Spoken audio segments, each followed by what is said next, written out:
আলাইকুম, আমি খালেদা জিয়া।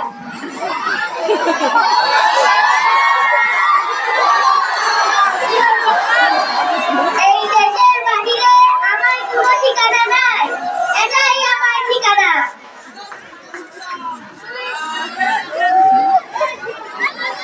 এই দেশের মাটি এবং মানুষই আমার সবকিছু।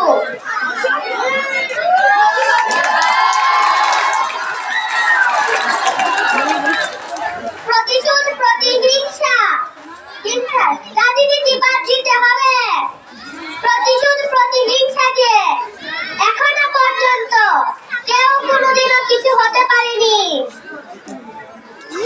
আগামী 6 মাসের মধ্যে বাংলাদেশ স্বৈরাচার মুক্ত হবে।